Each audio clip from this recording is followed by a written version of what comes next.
Like I said, I was 16 years old when I first started bartending in the strip club. By the time I was 20 years old, I was over it working in the strip club. Like, I felt like I was too old. You know, I felt like my future was going downhill and I was working in the strip club for too long. And look, wait, can I ask So you at something that too, though, point, right? I just because this is something I've always wanted to ask about this kind of process, right? When you were working at the strip club and you said like the bag was good, what were you at that time besides being young and dumb, right? Did you have any or did anybody tell you any goal to do with the money when you were no, getting it? no. I Mm. had to I had to learn the hard way. Yeah. Like, you know what I'm saying? I had to learn the hard way. Like, I recently just spent up my bartending money from years ago. Like, I had money stacked up, like 4 years worth of bread stacked up. And when I was making that fast money, first off, nobody knew how much money I was making because I didn't let nobody in my business. And the fastest you make the money, you're making it so fast, you're spending it just as fast. Like, I'm buying bags, shoes, clothes, this. Like, I'm Uber here, Oh yeah. this. Like, I was spending it as fast as I was making it. Like, I was in and out of state, in and out of town, so much to the point to where now, like, when I'm traveling for my music career, people's like, yo, you be traveling by yourself sometimes. You be having shows here. Your management can't go with you sometimes. Why you be going by yourself? Because I'm used to it. I used to do it when I was bartending. Like, you understand? Like, I didn't travel to Miami, to LA so much when I was a bartender, to the point to where I'm tapped in with so many hood niggas and so many people to hold me down with stitches if I'm out of town, to the point to where now I'm a rapper. It don't do nothing but help work in my benefit. Like, you understand? Yeah. So it's like a lot of people don't notice, like, a lot of the trials and tribulations you go through in life sometimes set you up. Wait, before you go, because we're going to get into that bag. We're going to get there. Yeah. We're going there. Wait, so when you're working in the club, who was that first person to stitch, yo, you could do the music thing? I would say Tony YAYO. Tony YAYO was the main one, because Tony YAYO was actually my manager when I first started rapping. Like, he was the one that put the idea in my head, like, yo, take this serious. Like, you got the look, you got the bars, you got the ass, you got everything. Take it serious. Tony YAYO was the first person ever to tell me. Like, I would never forget it. But when I was in a strip club at the time, I didn't really know. Like I said, I was 20 years old now, so that was like 4 years later. And I really didn't know what I wanted to do. I just knew I wanted to be out of the strip club. I didn't know what the fuck. I wanted to sell merch. I didn't give a fuck. I went up to DJ Self. I was like, Self, let me sell the Gwyneth hats for you. Like, I know how to hustle. I can sell the Gwyneth hats for you. I went up to Drewski. I was like, Drewski, I don't know what I want you to manage, but I want you to manage me. Like, I was going to DJ K Slay, Funk Flex. Like, I went to so many DJs like, yo, I don't know what the hell I want to do, but I know this strip club life is not for me no more. Like, I don't like the way they treat me. Like, I'm around Trey Songz and French Montana and this one and that one, and I don't like the way they treat me. Like, I'm a beautiful young lady, of course. You know, they treat me like an object. Like, I want to feel like, nigga, I'm on the same level as you. Yeah. I want you to have the same respect for me. Like, I don't want to be treated like a potential body, sort of say. You know what I'm saying? I'd rather be treated with respect and be treated like, yo, this is K Goddess. Like, you understand what I'm saying? Yeah. So it came a time and point to where I started making a transition to, like, instead of me just going to hang out with these rappers and these artists for fun and they flying me out, I would take the trips. I would take the invites to hang out with them. And then it became more of a conversation of, oh, well, I'm about to start getting into music. So what you think about this? And what you think about that? Like, to this point, to this day, like, me and Trey Songz still have an amazing relationship from me working in the strip club. Like, you know what I'm saying? So it's like, you gotta learn that when you going through certain shit, to still stay focused. Like, even if you don't have a goal in the moment, stay focused. You know, don't treat yourself like a slut.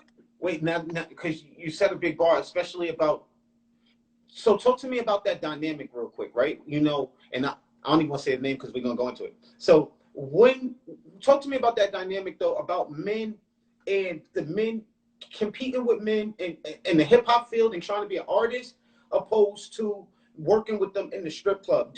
Was there a different vibe? Like, if I'm known rapper, XXX, well, excuse me, if I'm known rapper, whoever, and me and you had, and I saw you in the strip club, would you say that, and then we work together outside, would you say that you would think that the dynamic is going to be different from how we were in the strip club versus how I treat you in the hip hop field?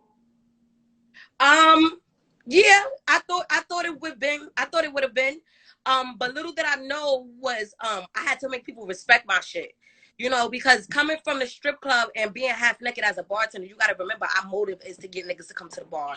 Our motive is to get niggas to come spend money. The motive is to show the rest of these bitches that they don't got shit on you. You know, the motive is to look like the life is so beautiful and dreamy that other girls want to join so bad. Like, you understand what I'm saying? Yeah. Not knowing the bullshit that goes on behind the scenes. Yeah. So me working with certain artists as being a bartender, it went from, because this was another thing. When I was in a strip club, I was always a hustler.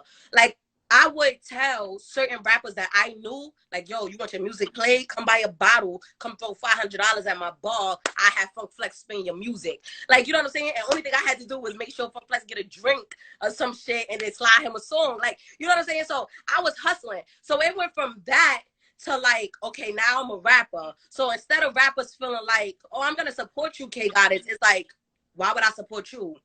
What can you do for me now? Like, you're a competitor. You're a competitor now. You know what I'm saying? Now I'm competitive. Now it's like, yep. You know, and I'm coming through with bars and I'm writing my own shit. So now it's like, who the fuck this bitch thinks she is? Like, you know what I'm saying? So I had to make niggas respect my shit. Because at first, a lot of people didn't want to support me, especially coming from the strip club, you know, because that was around the time Cardi just got lit. You know what I'm saying? So at that time, it wasn't even like, oh, she's a bartender. It was, oh, she's coming from a strip club. So she's a stripper. She's a dancer. You know what I'm saying? So it was real weird at the time. What do you, and I definitely want to come back to the analogy of Cardi B and what she represents to that culture, but what was one of the most unforeseen things you've learned so far being out here? What you mean? Elaborate on that. So when you first was like, all right, I'm gonna start making music, right? Mm-hmm. And you first take me back to like 18, 19-year-old K Goddess in a strip club. You're bored, you're tired. It's the same old niggas, same old fits, same old chains, same old. I understand. It starts to become just a whirlwind of the sameness. Mm-hmm. You start to say, yo, I need to do something else. I'm figuring out different hustles, right? You like, you know what? Maybe I can even do this music thing. Tony YAYO was like, yo, you could do this music thing. What was the first thing that happened to you that made you say, okay, I didn't know that this was part of the game? When I didn't get support as much as I thought I would. No. That was the first. Like, that was the eye opener. I was like, ooh, okay, how can I get people to support? Wait, correct me if I'm wrong, right? Because you're a beautiful girl. You've been okay. You ready for this, K Goddess? Because listen, who's outside? We're not one of them regular interviews. I'm not about to sit up here and follow the guidelines. Forget who's your favorite producer. We're not doing that. I got a real question for you. Uh-huh. What do you think about Kevin Samuels? What do I think about Kevin Samuels? I think Kevin Samuels is a narcissist. And I think that he judged a lot of females, but don't know how to take his own judgment day. That's the way that I feel about Kevin Samuels. But other than that, you know, to each his own. You know, I feel like he really he pick and choose who to really come at and who not to come at. Cause like Tommy, he was kissing ass. You know what I'm saying? I caught people talked about that on the feed. That people wanted him to roast Tommy, and they were surprised that he didn't. So yeah, I caught that. I did hear that. You're not the first to say that.